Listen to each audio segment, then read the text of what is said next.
brangiai, šiandien tęsime mūsų Dievo žodžio pažinimą ir mūsų viešpaties pažinimą, skaitydami toliau Hebrajų laišką ir paskaitysim šiandien nuo 4 iki paskutinės, iki 14 eilutės. Galima atsiversti, paskaitysim tekstą ir jį pasižiūrėsim.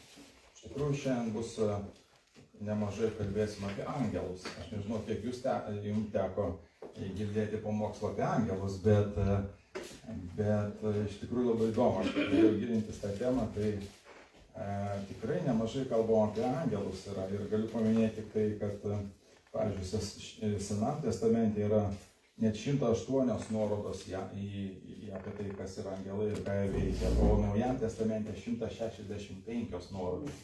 Tai iš tikrųjų nemažai kalbama ir mes pasižiūrėsim, ką apie tai kalba laiškas Hebrajams. Taigi mes turim tokį tekstą pasakytą taip. Aplamai Hebrajams laiškas jisai yra parašytas tikintiems ir netikintiems žydams. Iš tikrųjų tiems, kuriems reikėjo, žinot, benagrinėdamas tą laišką, aš supratau tokį dalyką, kad šitas laiškas yra labai gerai, kas mėgsta argumentų kalbą. Kas mėgsta argumentuotai įrodyti, kas yra Jėzus Kristus ir parodyti, kas yra Jėzus Kristus. O mes žinom, kad žydai protinga tauta. Jiems reikėjo argumentų. Ir būtent čia mes matome šitame laiške tuos palyginimus naujos sandoros, senos sandoros, naujos sandoros ir iš tikrųjų parodant, kad Jėzus Kristus yra viešpats, kad jis yra Dievo sūnus ir kad jis iš tikrųjų karaliauja ir yra karalių karalius. Taigi 4-14 eilutė skamba taip. Tapdamas tiek pranašesnis, kas jis, Jėzus, tapdamas tiek pranašesnis už angelus, kiek prakilnesnį už juos paveldėjo vardą. Kuriamgi angelų kada nors yra pasakęs, jis yra pasakęs, tu esi mano sūnus, šiandien aš tave pagimdžiau. Ir vėl aš būsiu jam tėvas, o jis bus man sūnus. Ir vėl įvesdamas pirmagimį į pasaulį, jis sako, te pagarbina visi Dievo angelai. Apie angelus mat sako, jis daro savo angelus vėjais ir savo tarnus ugnies liepsnomis. Sūnui tarė, tavo sostas Dieve amžių amžiams ir teisingumo skeptras yra tavo karalystės skeptras. Tu pamilai teisumą ir nekentei nedorybės, todėl patepė tave Dievas tavo Dievas, džiaugsmo aliejumi gausiau negu tavo bičiulius. Ir pradžioje tu viešpatie padėjai pamatus žemei ir dangus tavo rankų darbas. Jie pražus, o tu pasiliksi, jie visi sudils lyg drabužis, ir kaip apsiausta tu juos suvyniosi ir jie bus pakeisti. Bet tu esi tas pats ir tavo metai nesibaigs. O kuriam iš angelų jis yra kada nors pasakęs, sėskis mano dešinėje, kol aš patiesiu tavo priešus kaip pakojį po tavo kojomis. Argi jie visi nėra patarnaujančios dvasios, siųstos tarnauti tiems, kurie paveldės išgelbėjimą. Taigi, jeigu pirmos 3 eilutės jos kalba apie tai, kad Jėzus yra, sako, jis yra pranašesnis už visus gyvenusius iki jo žmonės, pranašus, Mozę, Abraomą, Dovydą ir taip toliau, tai šitoje atkarpoje jisai kalba apie angelus. Sako, tapdamas tiek pranašesnis už angelus, kiek prakilnesnį už juos paveldėjo vardą. Tai pakalbėsim apie angelus ir šiek tiek įdomių tokių faktų iš Biblijos apie angelus ir paskui mes grinai perėsim prie tekstų. Taigi, kas yra angelai ir ką jie veikia? Ar yra angelai? Ar yra kas nors matęs angelas? Nu, iš mūsų turbūt. Ką? Sapnuose? Gerai. Tai yra dvasinės būtybės sukurtos Dievo, parodysiu rašto vietą, kurios neturi nei mėsos, nei kaulų kaip žmogus, nes mes iš karto žinot, jeigu įsivaizduojam kažkokią būtybę, iš karto jinai turi būti, kažkaip tai turi būti, turėti kažkokią formą kūno jo. Bet tai yra dvasinės būtybės be mėsos ir kaulų. Tačiau jie gali turėti kūnus. Aišku, tie kūnai visiškai netokie, kokius mes įsivaizduojam, dėl to, kai žmonės, jie susitikdavo, ypač Senajame testamente su angelais, jie įsigasdavo arba galvodavo, kad pats Dievas nusileido į žemę ir jie susitiko su juo. Va. Tačiau nepaisant dangiškos išvaizdos, angelai gali pasirodyti žmonėms. Hebrajams 13 skyriui 2 eilutė įspėjama būti dėmesingiems bendraujant su nepažįstamaisiais. Prisimenate rašto vietą. Kodėl? Todėl, kad angelai gali pasirodyti kitais pavydalais. Tu gali priimti į svečius, pas tave gali ateiti angelas ir tu net nesuprasi. Nu gerai, pažiūrim, taip žiūrite mane. Hebrajams 13:2, bet taip yra iš tikrųjų. Nepamirškite svetingumo, nes per jį kai kurie, žiūrėkit, patys to nežinodami, priėmė viešnagėn ką? Angelus. Matot? Taigi, kai pas tave ateina kažkas, kurio tu nepažįsti, būk atidus, nes tai gali būti angelas. Gerai. Mato 28.3 apie angelus sakoma, kad jie išvaizda jų yra kaip žaibo, drabužiai balti kaip sniegas. Taigi angelai iš tikrųjų yra protingi, turi jausmus. Luko, pavyzdžiui, 15:10, jie džiaugiasi, kad nusidėlis yra išgelbėtas. Nežiūrėkite į mane taip, aš jums parodysiu tą rašto vietą. Luko 15:10. Iš tikrųjų, apie angelus yra nemažai kalbama. 15:10. Luko 15:10. Džiaugiasi taip, kad nusidėlis yra išgelbėtas.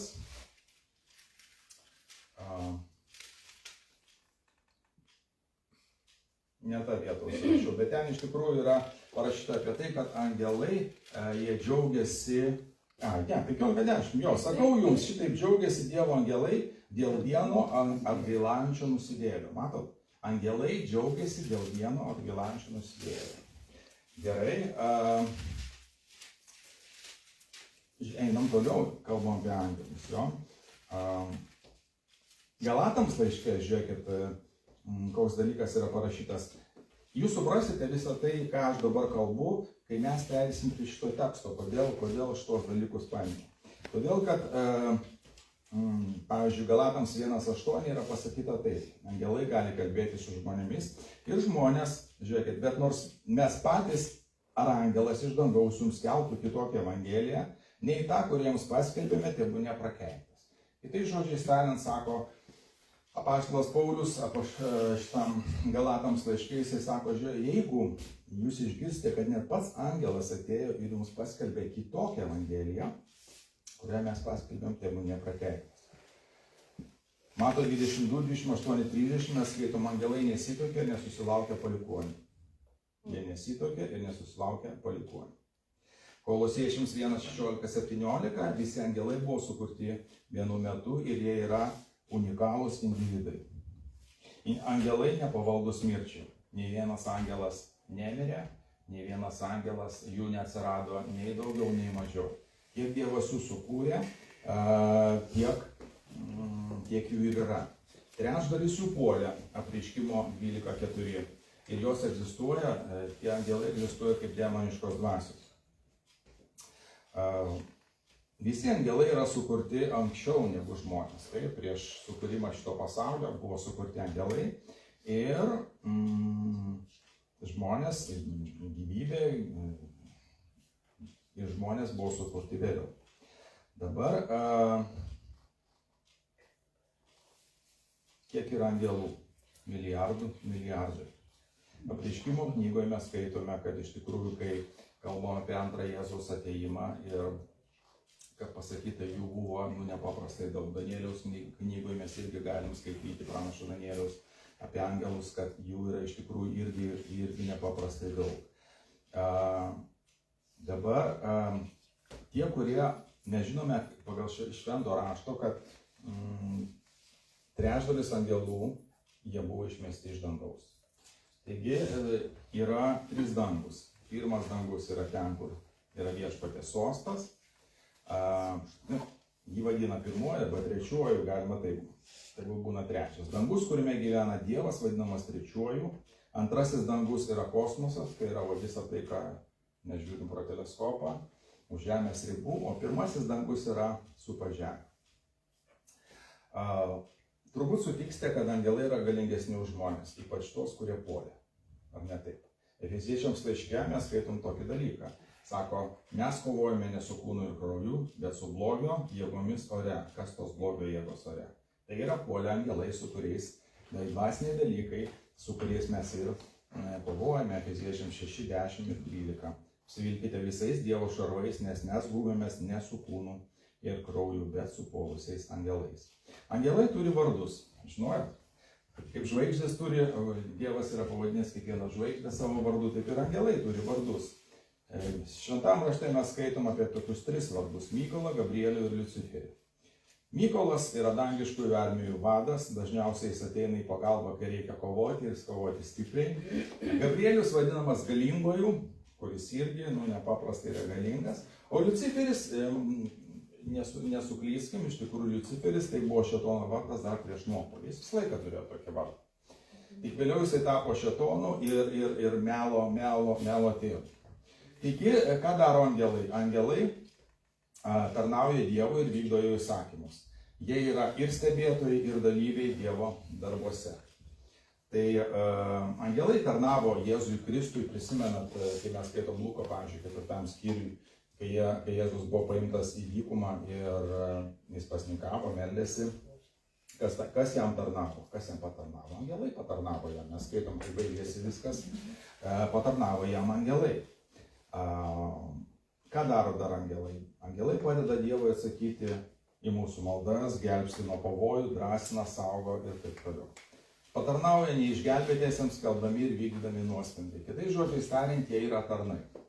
Aš manau, kad dalis jūsų tikrai apie tai žinojot. Ir dar įdomu yra dalykas, dar įdomu vieną faktą tokį papasakosiu jums, kad kokia buvo žydų samprata apie angelus.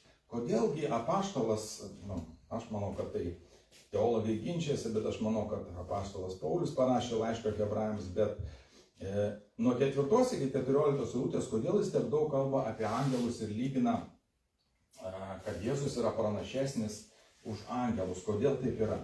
O tai yra dėl to, kad žydų tradicijoje, paklausykite, Talmudo raštų ir rabinų interpretacijų, dėl Talmudo raštų ir rabinų interpretacijų, žydai iki šito laiško parašymo, žinot, Jėzus juos visą laiką bardavo, tai jie tą prideda, tai jie aną prideda, žinai, ir taip toliau. Tai apie angelus jie iš tikrųjų turėjo susidarę irgi tam tikrą nuomonę ir, žinot, iš teisingų dalykų visada, kai tu per daug tai sudvasinį, jie perėjo prie neteisingų dalykų. Ir jie pagražino pagrindinį Seno testamento mokymą apie angelus. Todėl laiško šitas autorius, aš tikiuosi, kad tai yra Paulius ir tikiu, jis rėmėsi biblinio mokymo pagrindais ir atkreipė dėmesį į klaidingus žydų įsitikinimus dėl angelų. Dauguma žydų tikėjo, kad angelai Senajame testamente vaidina labai svarbų vaidmenį.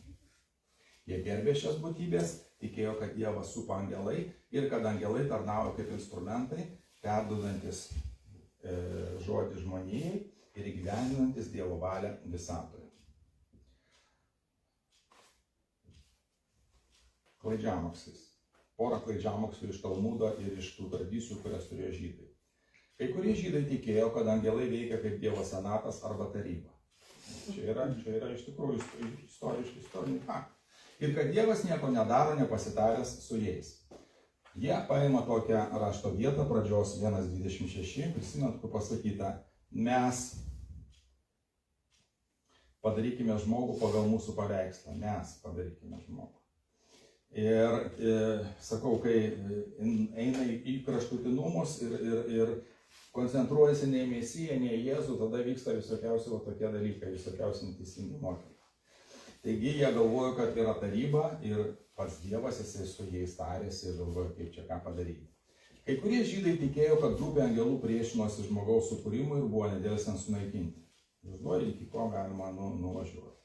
Žydai tikėjo, čia keletą tokių dalykų, paskui eisim prie teksto. Žydai tikėjo, kad 200 angelų valdo žvaigždžių judėjimą ir kad vienas yra ypatingas angelas, kalendoriaus angelas, kuris valdo nenutrūkstamą dienų, mėnesių ir metų ciklą. Galingas angelas saugojo jūras, o kiti prižiūrėjo šerkšną, rasą, lietų, sniegą, krušą. Žodžiu, tokius antraeilius žmonės dalykus nueina, pamiršdami, kas iš tikrųjų yra kūrėjas ir kas yra mūsų viešpats. Galvojo, kad yra raštininkų, kurie užrašinėjo kiekvienų žmonių iš kartą žodį. Kad yra sargas. Girdėjau tokią frazę, kad kiekvienas mažas vaikas turi savo angelo sargą. Tai padavimuose net yra. Tai va, iš kur čia atėjo? Čia yra atėjo iš Talmudo, iš tų visų, reiškia, plačiai mokslo, kitai žodžiais tariant. Daugelis žydų tikėjo, kad Seną testamentą jiems Dievas atnešė per angelus. Tai išaukštino angelą. Kas vyksta, kai mes kažkokį dalyką labiau įvertinam ir jį iškeliam? Ir žiūrėkit, kas su jais žydais atsitiko. Tai išaukštino angelus Izraelio protus. Jie tikėjo, kad angelai yra jų sandoros su Dievu tarpininkai, kad jie nuolat žmogų neša Dievo palaiminimą. Ir iš tikrųjų, kai mes žiūrim Stepono, pavyzdžiui, pamokslą, prisimenant, kuris buvo užmėtytas akmenimis, jisai atkreipė į tai dėmesį. Jisai smerkė Izraelį ir kalba apie šitą įsitikinimą. Apaštalų darbų 7, 51, 53. Paklausykit. Arba paskaitykim kartu. Kas ten yra parašyta. Ar žinot, kad įstatymas buvo perduotas per angelus? Tai patvirtina Šventas raštas. Senas testamentas, tai patvirtina ir apaštalas Paulius ir apaštalas Jonas. Apaštalų 7, 51, 53.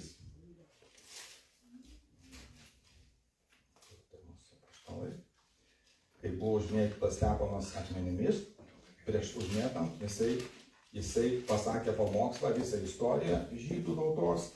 Ir čia yra pasakyti tokie dalykai, paklausykit. Taip. Jūs, kietasprandžiai, neapipjaustomi širdimis ir ausimis. Jūs, kaip ir jūsų tėvai, visuomet priešinate šventai dvasiai, kurio iš pranašų nepersekiojo jūsų tėvai. Jie užmušė iš anksto skelbusius teisiojo atėjimą. Ir jūs dabar tapote jo išdavėjais ir žudikais. Jūs, kurie gavote įstatymą, paskelbtą per angelus, bet jo nesilaikėte. Taigi, jis kalba apie tai, kad įstatymas yra paskelbtas per angelus. Ir šitoje vietoje žydai buvo teisūs, kurie taip tikėjo ir iš tikrųjų įstatymas buvo paskelbtas, Senasis testamentas ir įstatymas buvo duotas žmogui per angelus.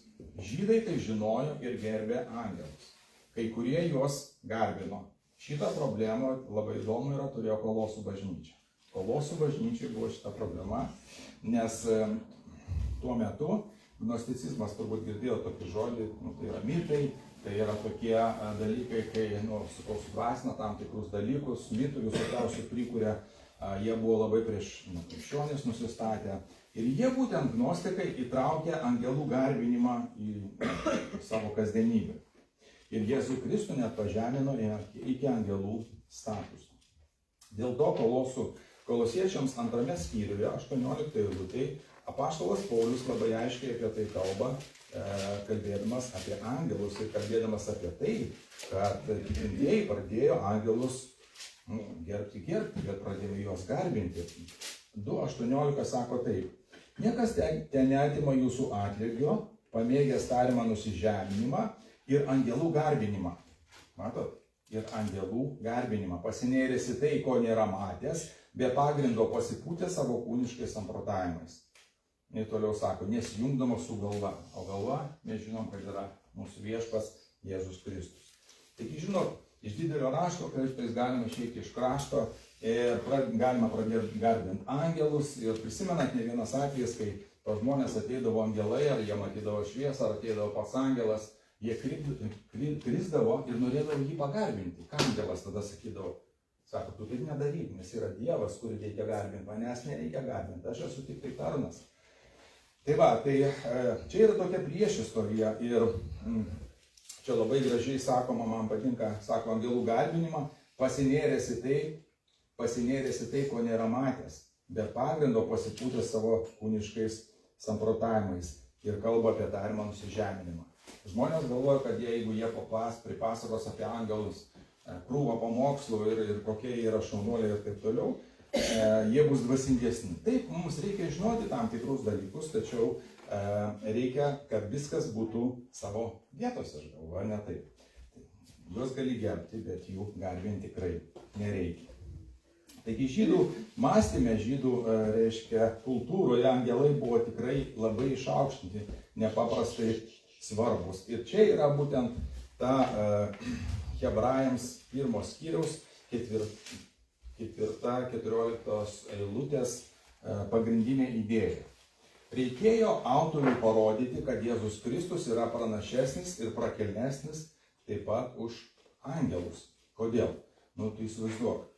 Lygiai taip pat, kaip aš sakyčiau, katalikams šiandien negarbėkite Marijos. Nes Marija buvo tik tai Dievo motina, kuri atliko savo vaidmenį. Šventoji dvasia nužengė, jinai pagimdė Jėzų, per ją Jėzus atėjo į pasaulį. Dėl to, jinai tik suvaidino vaidmenį, kaip tarpininkas. Ją reikia gerbti, iš jos gali mokytis, bet jos nereikia garbinti. Ar amen? Taip yra. Lygiai taip pat su angelais yra, brangiai, kad jų nereikia garbinti. Jos gali gerbti, jeigu su jais susitiksi, gali ir ranką paspausti. bet reikia suprasti, kad Jėzus Kristus yra žymiai prakelnesnis, žymiai didesnis, žymiai pranašesnis už angelus. Ir būtent autorius įrodinėja šitoje pastraipoje būtent tuos dalykus. Jeigu autorius, šito laiško autorius, jis būtų rėmęsis krikščioniškais raštais, kad jis tiesiog būtų pasakęs, kad Jėzus Kristus yra prakelnesnis, didesnis ir taip toliau, nelabai ką žydų įrodytų. Todėl, kad žydai, žinot, kaip ir sakau, katalikams tai pasakai, bet kai pradedi įrodyti, kad šventam rašte šitų dalykų nėra realiai, apie Mariją aš kalbu, kad jos nereikia garbinti, jinai, Dievo motina, gerai, vadinkime ją Dievo motina, bet jos garbinti tikrai nereikia, jai melstis tikrai nereikia. Kas tada atsitinka? Sukyla visa natūra žmogaus, ar ne taip? Sukyla ir jinai sako, ką tu čia prieš mūsų kultūrą, prieš mūsų religiją ir taip toliau. Bet skaitykim, broliai sesės, kas ypač žiūrit šiandien per internetą ir klausotės, skaitykim, kas yra parašyta iš tikrųjų šventam rašte. O šventam rašte yra labai aiškiai parašyta, kad vienintelį, ką mes turime garbinti, ką? Dievą, Jėzų Kristų. Ir pirmas jo įsakymas kaip, neturėk kitų dievų, turėk mane vieną, nedaryk savo jokio drožinio, nedaryk savo jokio atvaizdo. Taigi, jeigu autorius būtų tai pradėjęs aiškinti, jie nieko nesuprastų, bet jisai rėmėsi į tai, ką žydai žinojo. O žydai garbino angelus, žydai gerbė angelus, žydai garbino angelus, žydai suprato, kad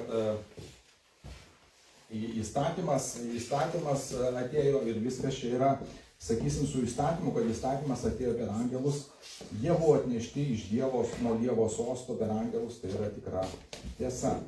Taigi, ką sako autorius? Sako, atsiverskim raštus ir aš jums parodysiu, kad Jėzus Kristus yra geriausias tarpininkas ir kad Naujasis testamentas yra geresnis nei Senasis testamentas. Ir iš tikrųjų, tuos argumentus, čia yra 5 argumentai įdėti į šitą tekstą, tuos argumentus 5 mes pasistengsiu labai trumpai peržiūrėti. Pirmas dalykas, žiūrėkit, tapdamas už kiek pranašesnis už angelus, kiek prakilnesnį už juos paveldėjo vardą. Jėzus Kristus yra didesnis už angelus 5 aspektais. Turėkim galvoje šitą omenyje ir kai žmonės sako, reikia visi keliai veda pas Dievą ir taip toliau, ir gal su angelais čia mes reikalų galim turėti, bet iš tikrųjų sako, Jėzus yra didesnis už angelus 5 aspektais. Pirmas aspektas čia yra parašytas, paveldėjo vardą. Taigi jisai didesnis savo vardu, savo garbinimu, savo prigimtimi, savo egzistencija ir savo likimu. 4-5 eilutėje mes skaitom, kuriamgi angelų kada nors jis yra pasakęs, tu esi mano sūnus, šiandien aš tave pagimdžiau.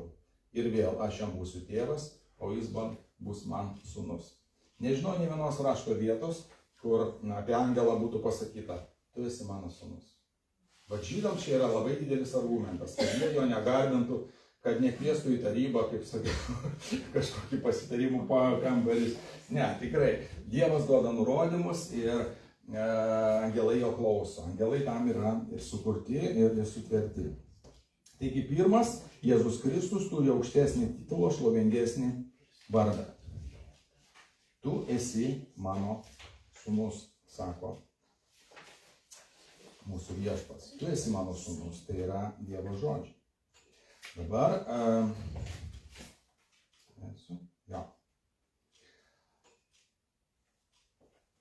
Angelai visada buvo tarnai ir pasiuntiniai. Visada. Šiek tiek tokios istorijos, kaip žydų kultūroje tas sunystė arba tas paveldimas tai vyksta. Sunystė žydų kultūroje kalba apie lygybę, o ne apie pavaldumą.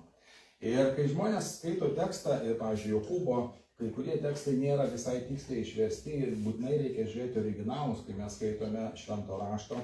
Ir būtent sunystė Jono 5:18, jinai kalba apie lygybę žydų kultūroje, o ne apie pavaldumą.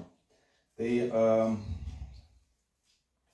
nes čia pasakyta, žiūrėkit, taip galima, kai kurios sektos ir kultai, jie sako, žiūrėkit, tu esi mano sūnus, 5 eilutė, šiandien aš tave pagimdžiau. Atrodytų, kad Jėzus buvo pagimdytas, kad jisai gimė.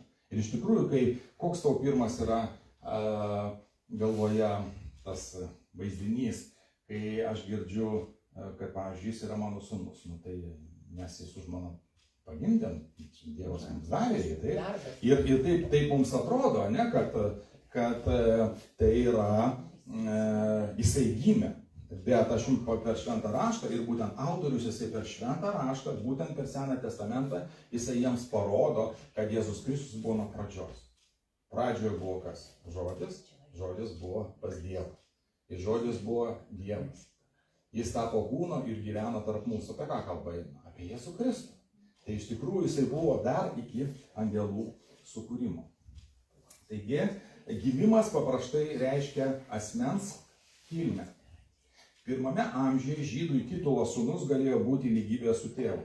Štai kodėl jie labai piktindavosi, kai jisai kalbėdavo apie savo lygybę su tėvu, su dangiškuoju tėvu. Jis visą laiką rodydavo Jėzus, sakydamas tai, kad aš viską darau, ką matau darant mano tėvą. Ir aš jam paklūstu ir taip toliau. Žydai labai, mums galbūt šita frazė tokia, ne visai suprantam, bet jiems buvo labai aišku. Žydų kultūroje suaugęs sūnus buvo laikomas lygių savo statusu, suaugęs su privilegijomis, su savo statusu ir privilegijomis savo tėvų. Sūnus buvo visų tėvo teisių ir privilegijų paveldėtojas. Kai Jėzus Kristus yra vadinamas Dievo sūnumi, visi tai suprato kaip ką? Dievybės titulą. Kad jis yra Dievas. Iš žydams tai buvo labai aišku. Štai kodėl jie tai vadino šventvagystę. Kodėl jie vadino tai šventvagystę? Nes jiegi žinojo, čia Jozapo sūnus yra. Jie žiūrėjo jį kaip į žmogų. Nes jie ir įsivaizdavo Mesiją, kad jis ateis visai kitoks. Ir nežinau, kaip jie ten įsivaizdavo. bet faktas yra tas, kad jie suprato, kad tai yra, jie galvoja, kad tai yra šventvagystė. Dabar žodis šiandien galima irgi sakyti, tu esi mano sūnus, šiandien aš tave pagimdžiau. Atrodytų, kad šiandien, kas yra šiandien? Mes turim laiką, mes turim datas, ar ne taip?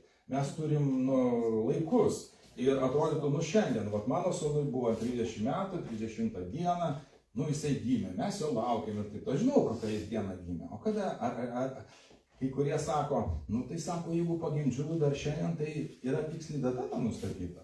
Bet iš tikrųjų, šiandien jis negali reikšti vienos dienos ar konkretaus momento laike. Jis reiškia amžiną praeitį. Apie tai kalba Psalmės 2:7. Ši išraiška paprastai perteikia prasidėjimo idėją, kuri žinoma nurodo asmens ar objekto kilmę laike. Dievo sūnus, kaip jau sakiau, yra dievybės titulas.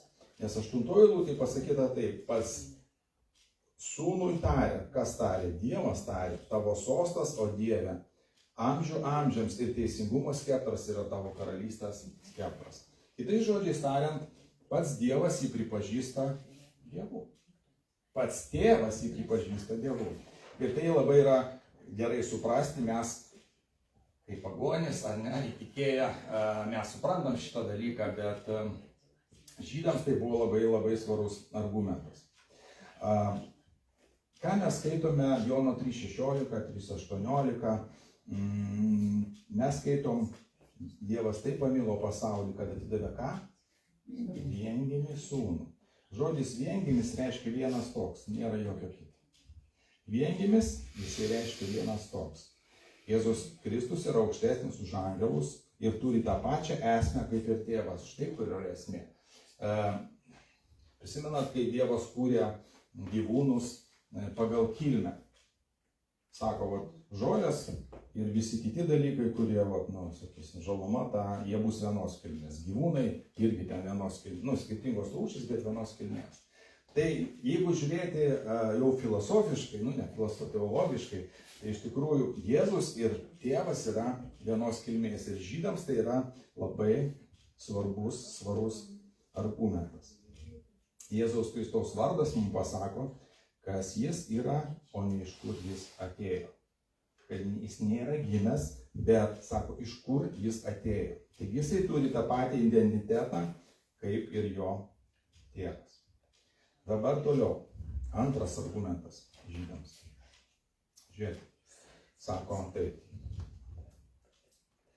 6 eilutė. Ir vėl vesdamas pirmagimį į pasaulį jis sako, te pagarbina jį visi Dievo angelai. Jeigu čia yra pasakyta, te pagarbina jį visi Dievo angelai, reiškia angelas jis negali būti lygus su Jėzumi Kristumi. Jisai yra tas, kuris garbina jį, tas, kuris jam patarnauja. Taip Jėzus Kristus, kaip ateidamas į šitą įsikūnęs į žmogų, kaip žmogaus sūnus, jisai iki tam tikro laiko, antrame skyriuje mes tai skaitome, kad jis iki tam tikro laiko nusižemino, tapdamas žemesnis už angelus, bet sako vis tiek, angelai privalo jį garbinti. Jeigu angelai anksčiau jį garbindavo kaip Dievo sūnų, tai dabar po to, kai jisai atidavė savo gyvybę, jis tapo karalių, viešpačių, pasakyta, visa bus paklota po jo kojomis, kai jis antrą kartą ateis. Angelai privalo jį garbinti ir kaip žmogaus sūnų. Ir kaip žmogaus, ne tik Dievo sūnų, bet kaip žmogaus sūnų.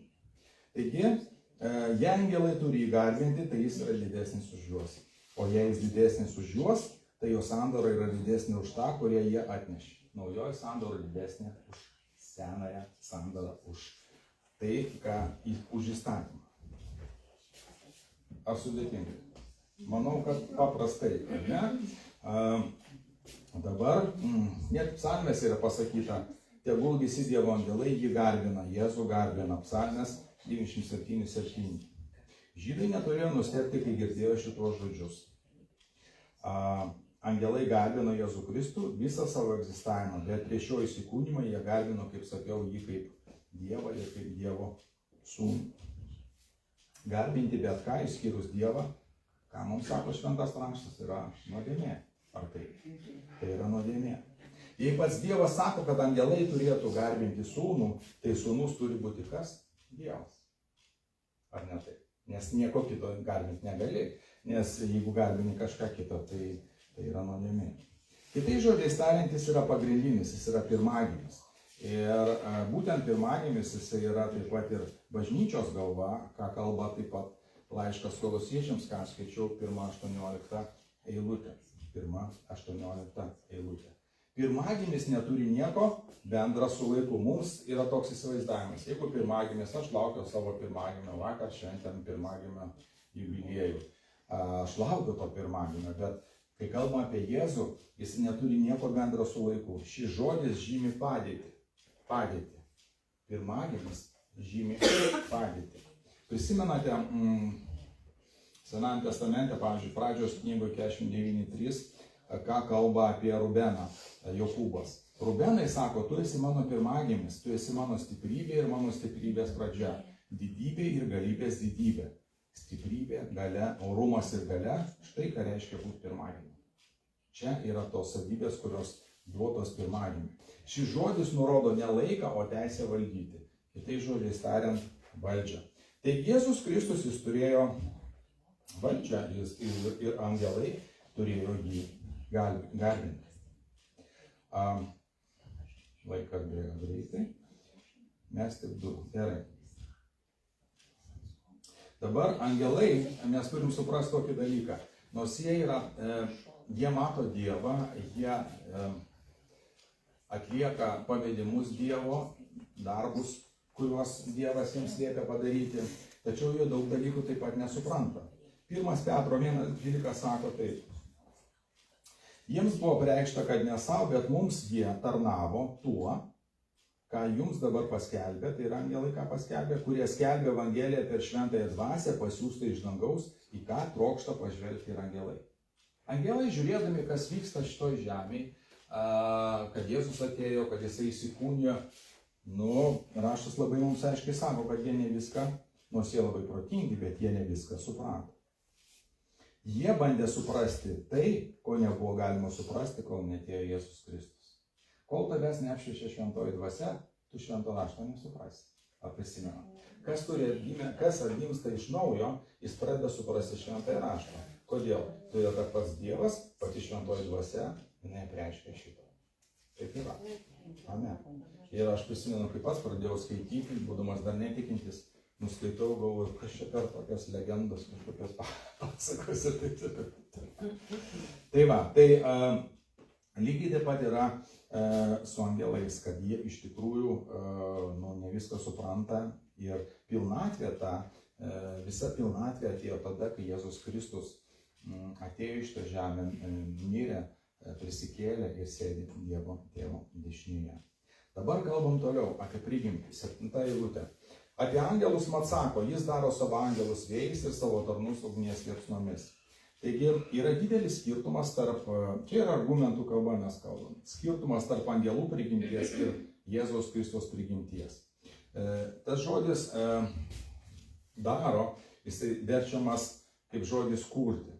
Kadangi pats Jėzus sukūrė angelus, o tai mes skaitom Kolosiečiams 1:16, kad pats Jėzus jisai sukūrė angelus. Pasakyta taip.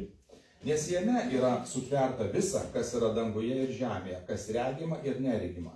Ar sostai, ar viešpatystės, ar kunigaikštystės, ar valdžios. Visa sutverta per jį ir jam. Jis yra pirma visko ir jame visa laikosi. Amen. Amen. Tai va, jis juos pranoksta ir angelai yra jo tarnai. Dabar apie tą prigimtį jo kalba ir tėvas, ir jis pats kalba, ir kalba apaštalai. Tėvas jisai taip sako apie savo sūnų, mes jau skaitėm šitą 8 eilutę. Tavo sostas Dieve amžių amžiams ir teisingumo skeptras yra tavo karalystės skeptras. Taigi Dievas tėvas pripažįsta Dievą sūnų. Pats Jėzus jisai kalba irgi suminėja, sako, aš ir tėvas esame viena. Jono 10:30.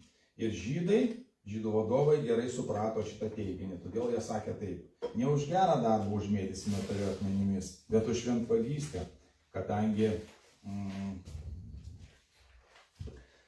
tu būdamas žmogus, dediesi Dievu. Jono 10:33. Apaštalai taip pat pripažino Jėzaus dieviškumą ir tai, kad jis yra Dievas. 1 Timotiejui 3:16 sako taip.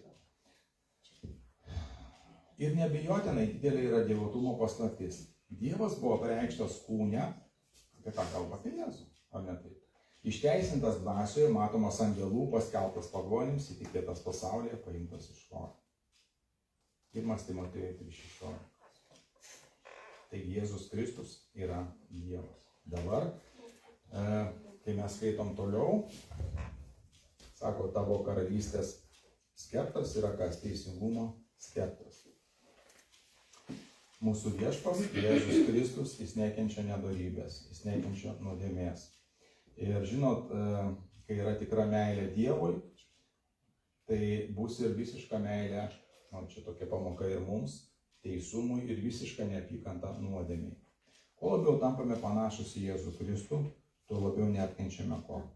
Nuodėmės. Ar taip? Negali susapatinti, todėl kad tu esi Dievo vaikas. Dabar įdomi 9 eilutė sako taip. Tu pamilai teisumą ir nekentei nedorybės. O tai ką aš kalbėjau. Todėl patepė tave Dievas, tavo Dievas, džiaugsmo aliejumi gausiau negu tavo bičiulius. Žodis bičiulius dažnai traktuojamas kaip apaštalus arba jo mokinius. Iš tikrųjų kalba eina apie angelus, apie bendradarbius, apie tos, kurie padėjo Jėzui tarnauti, tie, kurie buvo Dievo tėvo siųsti. Dabar Jis yra didesnis, 10-12 eilutės į pabaigą einam, jis yra didesnis už angelus dėl savo egzistavimo, nes jis jau egzistavo pačioj pradžioj, ką aš ir minėjau, pradžioje buvo žodis. Ir kai sako, kad mes kūrėme, tai kūrė Dievas Tėvas, Sūnus ir Šventoji Dvasia, šitą pasaulį, šitos angelus ir taip toliau. Žinot, kai mes žiūrime šitą gyvenimą, šitą pasaulį, mums atrodo, kad viskas čia yra amžių amžiais. Ir ateis viena diena, kai viskas šitas bus kas? Suvyniota. Ir bus kas? Naujas dangus ir nauja žemė. Apie tai kalba 2 Petro 3:4. Ir žmonės ateina, žmonės išeina, žvaigždės krenta, meteoritai krenta. Viskas keičiasi, tačiau pas mūsų viešpats jis niekada nesikeičia. Sako, jie pražus, o tu pasiliksi, jie visi sudils lyg drabužis. Ir kaip apsiaustą tu juos suvyniosi ir jie bus pakeisti. Bet tu esi tas pats ir tavo metai nesibaigs. Apie ką kalba? Kalba apie mūsų viešpatį Jėzų Kristų, kaip apie Dievo sūnų ir žmogaus sūnų. Jis niekada nesikeičia ir jo metai niekada nepasibaigs. Toliau. Tas yra labai dar svarbu, kad jis yra pranašesnis už angelus. Jėzus Kristus pranašesnis už angelus dėl savo likimo. Tas likimas aprašytas 13-14 eilutėje. O kuriam iš angelų jis yra kada nors pasakęs, sėskis mano dešinėje, kol aš patiesiu tavo priešus, kaip pakoju po tavo kojomis. Kas sėdi Dievo Tėvo dešinėje? Jėzus Kristus, Dievo sūnus. Ir ką jis daro? Užtaria. Ten, jeigu angelas įsėdi, tai jis tikrai ne dešinėje sėdi. Kažkur prie kojų, po kojomis, nesako, visą paklosiu po tavo kojomis. Taigi ten sėdės, Dievo dešinėje sėdės tik Jėzus Kristus. Jėzus Kristaus likimas, jam bus pavaldu viskas visatoje. Apie tai mes skaitom Filipiečiams 2:10. Ir tada ateis galas, kai jis perduos karalystę Dievui Tėvui, panaikinęs visas valdžias ir jėgas. Visos karalystės pasaulio ir valdžios bus po jo kojomis ir jis sugrįš šlovėje. Būtent apie tai kalba apreiškimas, vaizduodamas apreiškimo knyga 19 skyriui 15-16 eilutės, vaizduodamas labai gražiai apie antrąjį jo atėjimą. Jėzaus Kristaus likimas yra amžinas karaliavimas naujame danguje ir naujoje žemėje. Taigi koks yra Dievo angelų likimas? Jie yra tarnaujančios dvasios pasiųstos tarnauti tiems, kurie paveldės išgelbėjimą. Taip pat ir mums. Ne tik Jėzui jos tarnavo, bet jos tarnauja ir mums. Jėzaus Kristaus likimas yra valdyti, angelų likimas yra tarnauti tiems, kurie paveldės išgelbėjimą. Taigi, angelai, aišku, jie bus amžinai Dievo akivaizdoje, aš kalbu apie tos nepuolusius angelus. O jie bus amžinai Dievo akivaizdoje ir tai aiškiai įrodo, kad sako 14 eilutė, jie patarnaujančios dvasios siųstos tarnauti tiems, kurie paveldės išgelbėjimą. Tai Hebrajams, baigdamas jau noriu pasakyti, kad Hebrajams pirmas skyrius jis kalba apie tai, kad Jėzus Kristus yra sūnus, viešpats ir Dievas. Sūnus, viešpats ir Dievas. Kodėl tokios svarbios šitos tiesos, kad autorius skiria, kiek čia jis skiria? 11 eilučių skiria, reiškia, kalbai apie angelus.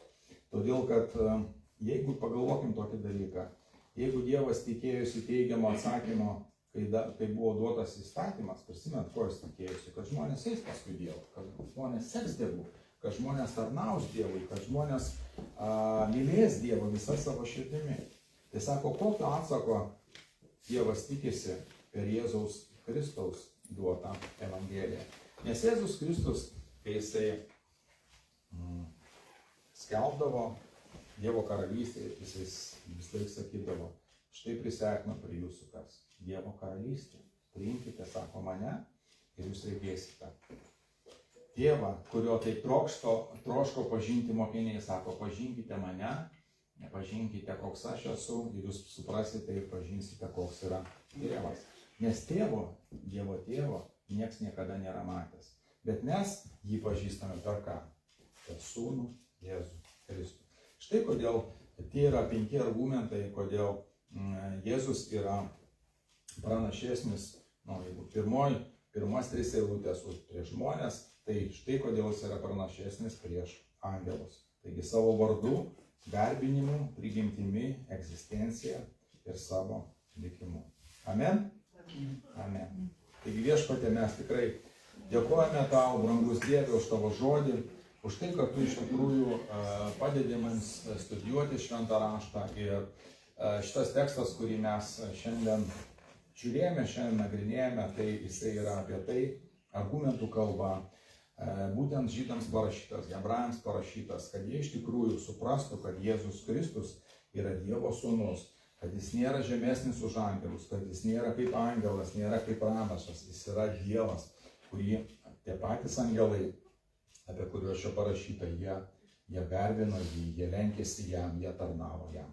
Taigi, palaimink Viešpatie mūsų protus, Viešpatie tikrai mūsų širdis, kad mes priimtumėm tavo žodį ir kai susidursim kai kalbėsime su žmonėmis, kurie trokšta pažinti Dievą argumentų kalba, tegul šitie 5 argumentai, apie kuriuos kalba laiško hebrajams autorius, jie tikrai padeda mums išsakyti visą tiesą apie Jėzų Kristų kaip mūsų Dievą, kaip mūsų gelbėtoją, kaip mūsų ganytoją, kaip Dievo sūnų, kuriam mes taip pat lenkiamės ir kurį mes garbiname. Jėzaus Kristaus vardu. Amen.